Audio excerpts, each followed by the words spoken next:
പ്രവാചകം: യഹോവയുടെ അരുളപ്പാട് ഹദ്രോക്ക് ദേശത്തിന് വിരോധമായിരിക്കുന്നു. ദമ്മേശെക്കിന്മേൽ അത് വന്നമരും.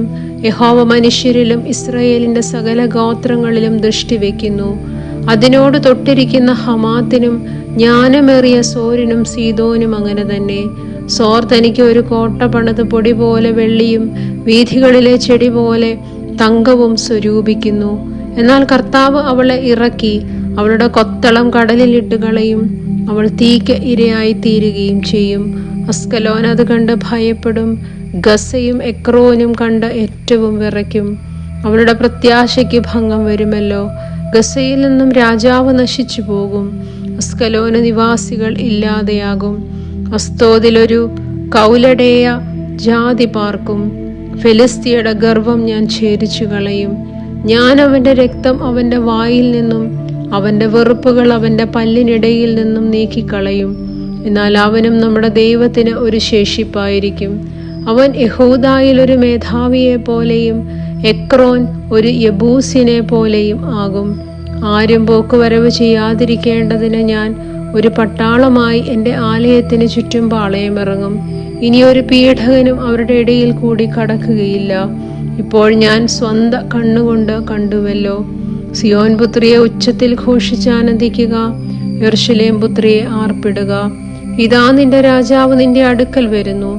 അവൻ നീതിമാനും ജയശാലിയും താഴ്മയുള്ളവനുമായി കഴുതപ്പുറത്തും പെൺകഴുതയുടെ കുട്ടിയായ ചെറുകഴുതപ്പുറത്തും കയറി വരുന്നു. ഞാൻ എഫ്രയീമിൽ നിന്നും രഥത്തെയും യെരൂശലേമിൽ നിന്നും കുതിരയെയും ഛേദിച്ചു കളയും. പടവില്ലും ഒടിഞ്ഞു പോകും. അവൻ ജാതികളോട് സമാധാനം കൽപ്പിക്കും. അവന്റെ ആധിപത്യം സമുദ്രം മുതൽ സമുദ്രം വരെയും നദി മുതൽ ഭൂമിയുടെ അറ്റങ്ങളോളവും ആയിരിക്കും. നീയോ നിന്റെ നിയമരക്തം ഹേതുവായി ഞാൻ നിന്റെ ബദ്ധന്മാരെ വെള്ളമില്ലാത്ത കുഴിയിൽ നിന്നും വിട്ടയക്കും. പ്രത്യാശയുള്ള ബദ്ധന്മാരെ, കോട്ടയിലേക്ക് മടങ്ങി വരുവീൻ. ഞാൻ നിനക്ക് ഇരട്ടിയായി പകരം നൽകുമെന്ന് ഞാൻ ഇന്ന് തന്നെ പ്രസ്താവിക്കുന്നു. ഞാൻ എനിക്ക് യഹൂദായെ വില്ലായി കുലച്ചും എഫ്രയീമിനെ നിറച്ചുമിരിക്കുന്നു.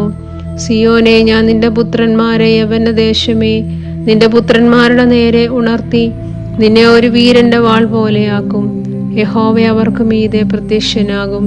അവന്റെ അസ്ത്രം മിന്നൽ പോലെ പുറപ്പെടും. യഹോവയായ കർത്താവ് കാഹളമൂതി തെക്കൻ ചുഴലിക്കാറ്റുകളിൽ വരും. സൈന്യങ്ങളുടെ യഹോവ അവരെ പരിച കൊണ്ട് മറയ്ക്കും. അവർ മാംസം തിന്ന് കവണക്കല്ല് ചവിട്ടിക്കളയുകയും രക്തം കുടിച്ച് വീഞ്ഞുകൊണ്ടെന്ന പോലെ ഘോഷിക്കുകയും യാഗകലശങ്ങൾ പോലെ യാഗപീഠത്തിന്റെ കോണുകൾ പോലെയും നിറഞ്ഞിരിക്കുകയും ചെയ്യും. അന്നാളിൽ അവരുടെ ദൈവമായ യഹോവ അവരെ തന്റെ ജനമായ ആട്ടിൻകൂട്ടത്തെ പോലെ രക്ഷിക്കും. അവർ അവന്റെ ദേശത്ത് ഒരു കിരീടത്തിന്റെ രത്നം പോലെ പൊങ്ങി ശോഭിക്കും. അതിന് എത്ര സ്ത്രീത്വവും അതിന് എത്ര സൗന്ദര്യവുമുണ്ട്. ധാന്യം യുവാക്കളെയും വീഞ്ഞ് യുവതികളെയും പുഷ്ടീകരിക്കുന്നു. ദൈവമേ, സ്തുതി നിനക്ക് യോഗ്യമാകുന്നു. ബാറയ്ക്കുമോർ.